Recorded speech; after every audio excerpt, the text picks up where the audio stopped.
How you going, guys? Welcome to Wrestling Mate. That's right, Wrestling Mate. If you're new here, guys, talk about wrestling, all things wrestling, news, rumours, reviews. Get involved in the community we're building, guys. On this episode, guys, of Wrestling Mate, we're going to talk about the Raw season premiere. Straight after this. Alright, Raw season premiere. Straight off the bat, thank God we have a new set. I didn't mind it. It was different and I liked it. I'm hoping that it's going to be different to the SmackDown on Friday nights on Fox. I want it to be a complete different set. You need to set these brands apart. Okay? And while we're on it, Pyro is back. Thank you, God of Pyro. Pyro's back.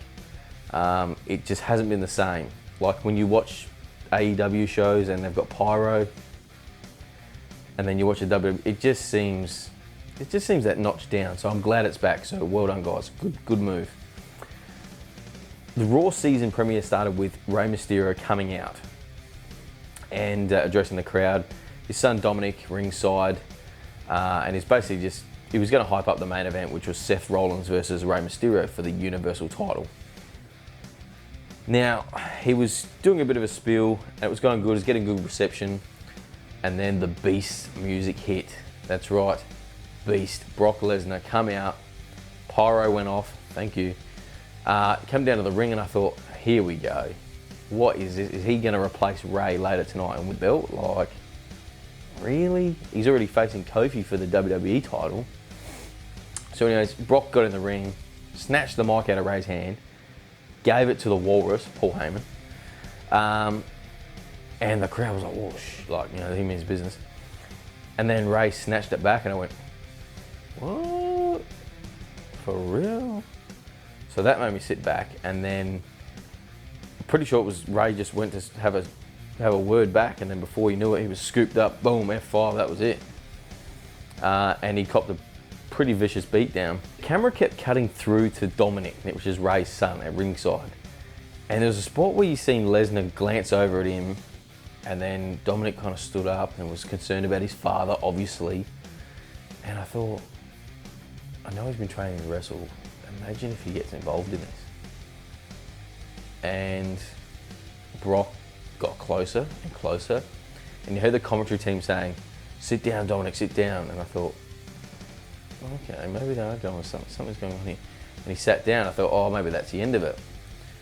And Brock, bang, grabbed him, ripped him over, picked him up. I think he was trying to throw him up for something, and he slipped but caught him, and then rammed him into the post. Now, a couple of mates were a bit like all factor about that. He did that really safe. Every bump that he gave Dominic, it looked brutal, but it was safe. Lesnar worked very safe, and it looked devastating, you know, especially ripping someone from the crowd. I mean, this was one of the best openings of Raw I have seen, I'm going to say almost period.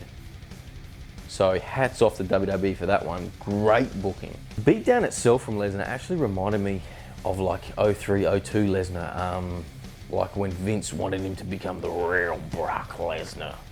Like it was, you know, it reminded me of like the spanky beatdowns, the beatdowns of Zach Gowen. Like, it was just raw, like no pun intended, it was just raw, just animalistic, just power and fear. Crazy good. I will also say, guys, about the Raw premiere, the new commentary team. We had Dio Madden, Vic Joseph, and Jerry the King Lawler. They went with all three new people. I mean, obviously the King's a legend and he's done it before, we know that. I don't know, I'm not sold on him. The Dio Madden guy, I don't know if he was just nerves, but he just looked and sounded so far out of place. Vic Joseph, I've seen his work in NXT UK, very good, I do rate the bloke, but I don't know, it wasn't gelling so much on Raw. He warmed up near the end, it started to get going, and then you had Jerry the King Lawler. He looked like an old guy that just put his hat backwards trying to fit in. Like, the chemistry just wasn't there. I mean, without having someone like a JR or a Michael Cole or a JBL or someone to feed up, like kind of to go back and forward, it was almost awkward at times. But I will digress. We'll give it some time and see how things pan out. Followed by Alexa Bliss and Sasha Banks match. Now, the match itself was good. I did like the finish. It could have been executed a bit better, but it did make sense to me that Sasha faked that. Well, actually, you know what? The match was a bit at best. Even Becky Lynch on commentary couldn't bring life to this match. Having said that, the ending with Sasha faking that Bayley was nearby and then getting the cheap victory over Alexa Bliss was good. But I found myself thinking, why isn't Nikki Cross out there? Your tag team champs shouldn't be hanging out all the time. Shouldn't she be coming down to ringside? Match. Becky Lynch beelined it to the ring, cut a promo, setting up the Hell in a Cell match and bring a bit of life back into that crowd because they needed it. Next up we had Rudolph, which I'm calling Dolph Ziggler, and Bobby Roode versus Heavy Machinery. Just going to quickly skip over this one. Good match, guys. Very entertaining. Not so much athletic, but definitely gave the crowd a bit of comedy almost, and yeah, just a different look. Otis with the trunks on, not a fan. Go back to the singlet. No one wants to see that wobbling around. But yeah, Bobby Roode got the win in that one, so moving on.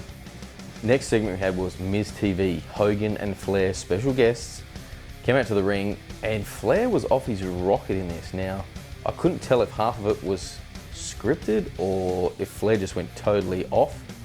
It was so hard to tell. But judging by Orton's entrance, cutting Flair off of the introduction, I'm going to say they wanted to get Flair off the mic as fast as possible. So basically they're setting up Team Flair versus Team Hogan.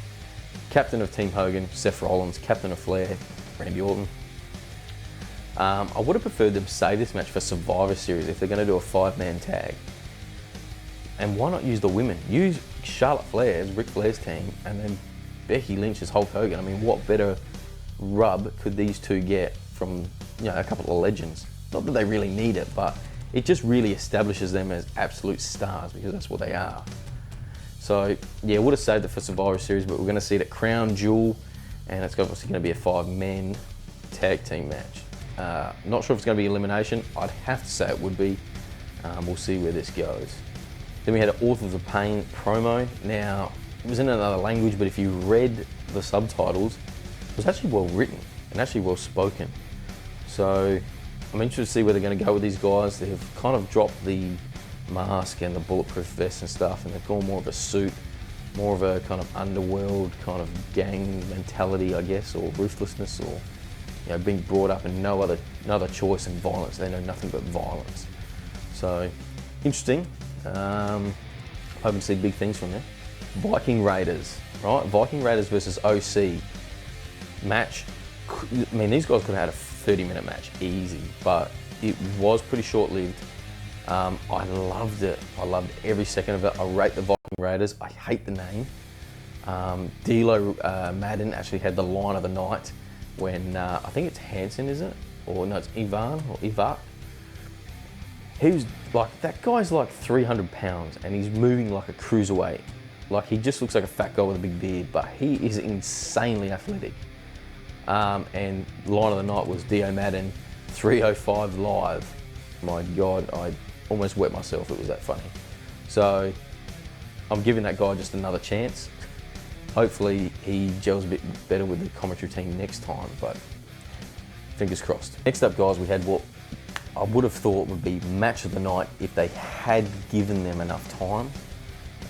Even so, it was a good match. Ricochet versus Cesaro. Now, the match was set up backstage earlier in the night, which was a pretty underwhelming promo. And while I'm on that, that's what's holding Ricochet back. I mean, he's unbelievably skilled in that ring, and he can do some stuff that, you know, next to no other person can do. But it's his ability to be relatable and to connect that I find is not there. And most of it is due to his promo work just not being up to scratch. If he can get that going, man, this guy could be a megastar. Firstly, let's start with the elephant in the room, Cesaro's ring attire. At first I thought, okay, he's just going to rip this off when he gets into the ring. No, they made the bloke wrestle in 3/4 track pants. Yeah, you heard that right, 3/4 track pants. and grey, like really dull. What was that about, man? Like, this guy flies to NXT UK, then flies back, performs on Raw, does all this stuff for these guys, puts on these unbelievable matches, and he's losing half of them. And it's like, how can this even happen? After his match with Cena, like years ago, that was like, you just made a star, and now it's just nothing. That really annoys me and frustrates me. This guy deserves a world title run.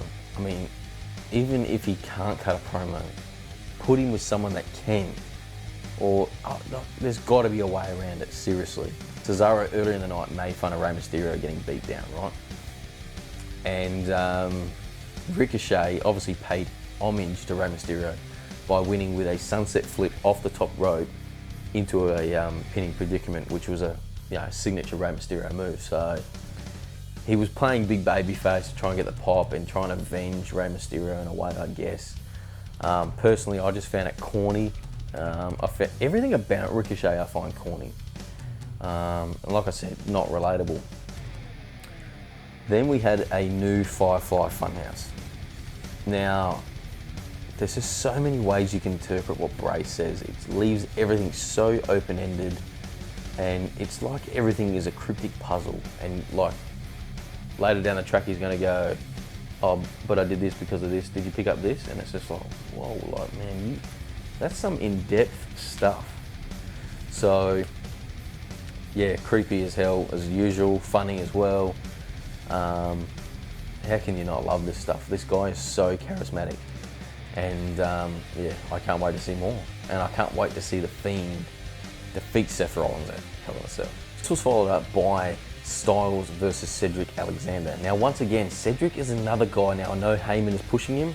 I know that 100%. I've heard that. He's going to give him a slow push to the top. He really thinks he's something. I don't see it. I don't see it. And again, it's like a Ricochet thing. The guy's unbelievable in the ring, and he's got the moveset, but he doesn't connect with me. He just doesn't connect. And like Styles, same kind of deal, man. Except he connects. He can actually draw emotion out of a crowd. He's got charisma. He's funny as hell. He can be evil as hell. He's just so versatile, and that's what makes him a great. He's going to be a Hall of Famer in TNA, WWE, probably in wrestling in general. Unbelievable, just unbelievably good. I got the win, and then we cut backstage to the Street Profits, who were pumping up a match, of course, which I actually find their backstage promos and stuff hilarious and so good. But finally, they were actually pumping themselves up because they got a match on NXT Wednesday night for the tag team titles versus the Undisputed Era. So that was pretty cool. Obviously, they're hyping NXT going to USA for 2 hours now, and it's going to be going dead up against AEW Dynamite. So fun times ahead, Wednesday Night Wars. Are you ready for this, people? Then we had Lacey Evans versus Natalya. Now, man, Lacey Evans is growing on me. She's really grown on me. She's coming a long way. There was a spot in that match near the end where she hit the women's right, which is her finisher, which is like an absolute brutal right arm, like right hand. And she's normally pretty on with these things, but it caught Natty right in the throat, man. And I was like, watching it going, damn, that was a full shoot. Like that was legit. So let's hope she doesn't get too much heat for that one. We all make mistakes, but keep pushing her, have faith. I can see big things. And she's got potential to be a huge babyface as well. I mean, I know she's a great heel, but trust me, and you're going to look back on this episode months later, maybe years later, and go, that Venum guy, he was alright. So obviously, earlier in the night, Rey Mysterio and Dominic getting attacked. Dominic got taken in an ambulance to the hospital. And Rey followed. Rey sold that like a champ too. You get in the ambulance, take his mask off, pretty much crying. That just goes to show the diversity and the range of wrestlers. Like, they're actors as well, man. Like, they're athletic. It's athletic drama, man, and you can't get anything better than that. Now, With that being said, Ray was scheduled to face Seth Rollins for the Universal title. You know, season premiere. This is big. Obviously, it's not going to happen. So Seth challenged anyone in the back to step up. Now Rusev stepped up, and I thought, really? They're going to go with Rusev? Okay, I'll give it a shot. This is the main event. I mean, it must be a good match. Maybe Rusev wins it. Like, who knows? But just before the match, we seen a limo pull up, and there was nothing else explained. I thought, what's this about? Maybe Vince is here. I mean, obviously Vince was already there, but you know what I mean for camera style, like his character. Anyways, the match went on, and then all of a sudden, you had Randy Orton and Baron Corbin come out to distract Seth Rollins, I guess. And then all of a sudden, Bobby Lashley comes out, and you're thinking, okay, maybe Lashley is a part of Team Flair. But he stopped and propped, and then he kept looking back and kind of looking at Rusev, and it was a bit weird. And then Lana's music come out, and Lana and Bobby Lashley full passionate on the stage. Like, I'm talking hardcore passion for like at least 3 or 4 minutes. Now, I know it's work and I know it's acting, but seriously, dude, seeing your wife getting kissed by another dude, that's messed up. That's messed up on so many levels. As if Rusev would agree to that. Vince, you are sick. You need help. I can't believe that. So that was a shocking moment, and I think it's going to go down to be a shocking moment in Raw history. So that was pretty much how it went off the air, basically. Final thoughts. Yeah, good show. I'd probably say it was almost an A. Love the new set. The commentary team needs some work. That definitely brings the grade down a bit. But overall, it was a pretty decent episode. Like, I actually sat through and watched the whole 3 hours of Raw. I can't remember the last time I did that. So, well done, guys. That's it for me here on Wrestling Mate today. If you're new here, guys, please hit the like. Consider the subscribe button. It's free. Why not? And yeah, join in. Hit me up in the comments down below, guys. What do you guys think? Hey, did I miss something that you thought, man, why aren't you talking about this? Or if you just want to start a general conversation with me about wrestling in general, man, I don't care, man. I'm all down for it. So hit me up, shoot the breeze. Tommy Venum signing off. Uru, you bunch of gurus.